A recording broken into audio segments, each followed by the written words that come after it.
Hi, I'm Ralph Curl, Chairman of the Creative Leadership Forum, and I'm here today on behalf of BNet, the leading online resource for management in Australia, talking to Danny Gilbert, founding partner of Gilbert and Tobin and a director of the National Australia Bank.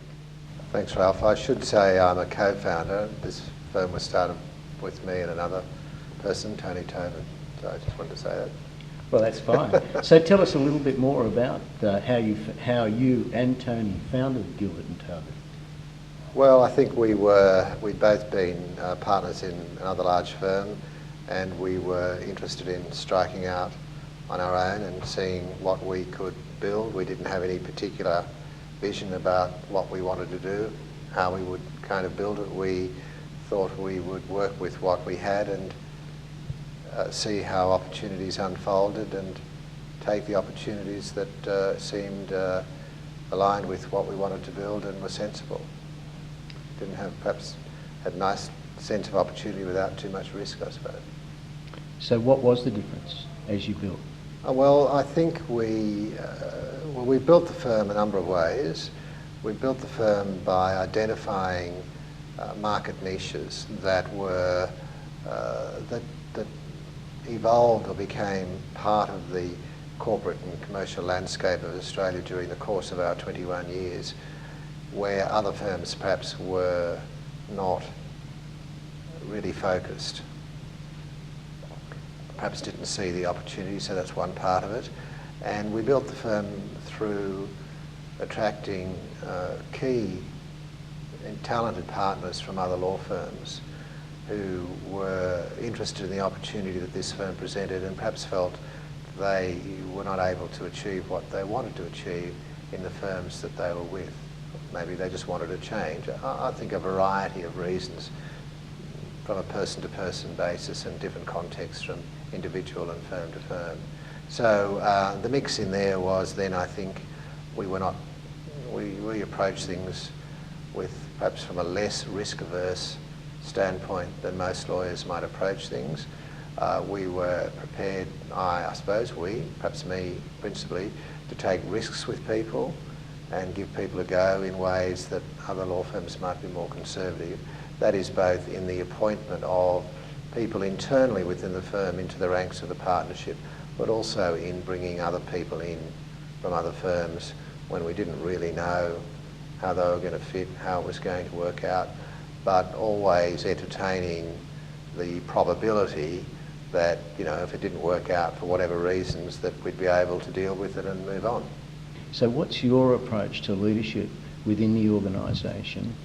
What's your approach to leadership within Well, you've got to let people get on and do things, I think. You've got to, if you bring talented people into the firm, highly intelligent people, people who've got some conviction about what they want to achieve in their professional lives, how they want to work, you have to let them get on and deal with it. And I think you have to have an environment where there is diversity of approach. And there was this orthodoxy, I think, that emerged sometime in the 1990s that you had to have a consistent, we're a one firm, there's one way of doing things around here. I think that begs the question about the richness and benefits of diversity and diverse thinking and ways of building and being. I think you've got to then operate concordantly with some minimums around values, how you treat people, how you honour people, how you respect people, and some minimums about your attitude to professionalism and the profession within you operate. But within those givens, I think you can let people get on with it. Can you talk a little bit more about those minimums? What those minimums might be? Well, I think they're about being a decent human being, for a start, and treating people properly, rewarding people at or above the market levels of what people ought to be paid for the efforts that they make, giving them room to move. I just think that they're ordinary values that we all learned or should have learned on our mother's knee, really. Let's just change tack slightly and talk about business model innovation in the current economic climate. How will legal professional services organisations approach what appears to be a very turbulent time? Well, the obvious thing to do, and most organisations will do it, whether they're professional firms or otherwise, you've got to look at your costs. And you've got to be able to trim your costs. Those things that you could afford, or perhaps they were nice to have and you could afford to have them when times were better, you may have to sort of shut that down. That may mean deferring projects, investing less in projects, trying to do more in-house yourselves, relying less on outside consultants. So you essentially... Very often, if you've got outside consultants, although they will always bring a new perspective, if you sat down and had the time to think about themselves, you could probably do yourselves anyway. So to the extent that there's excess capacity in an organisation, you can look at doing those things. If that's innovative, I think you can do that.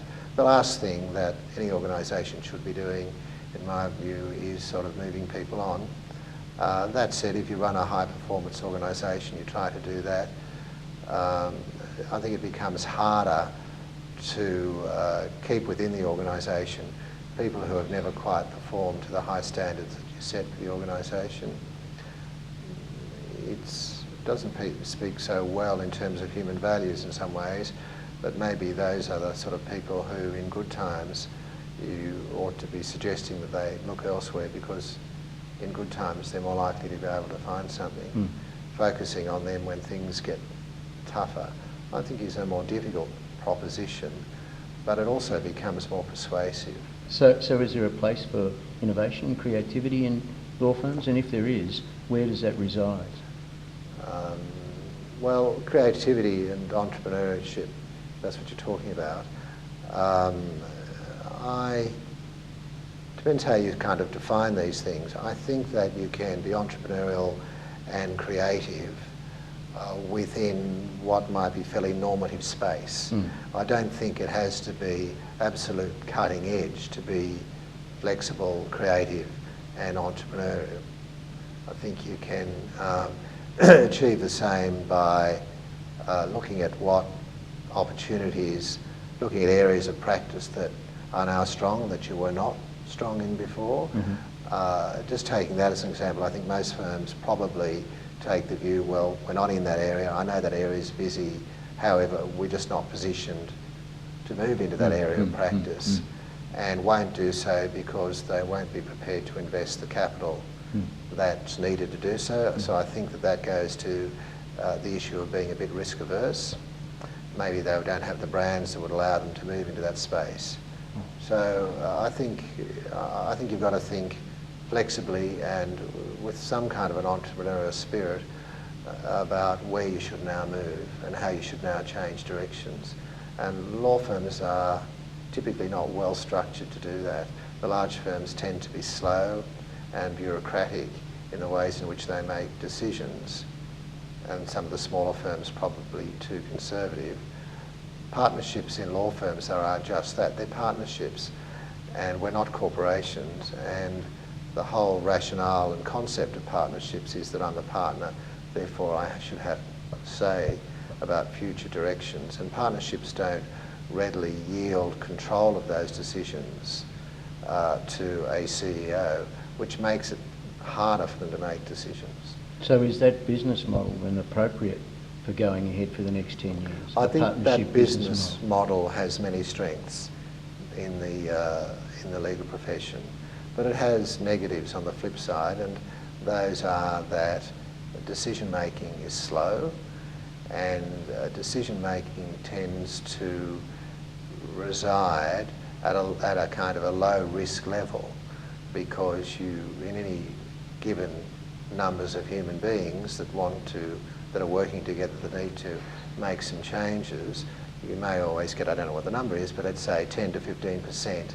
that are risk averse, or who don't want to do this, or don't feel comfortable, or can't see that that's going to present an opportunity for them at a personal level, or might think that it involves risks for them, won't do it. And you don't need a very large block in a partnership to stop those sort of things happening, whereas in a corporation you've got an independent board and you've got a CEO, and what the CEO says goes.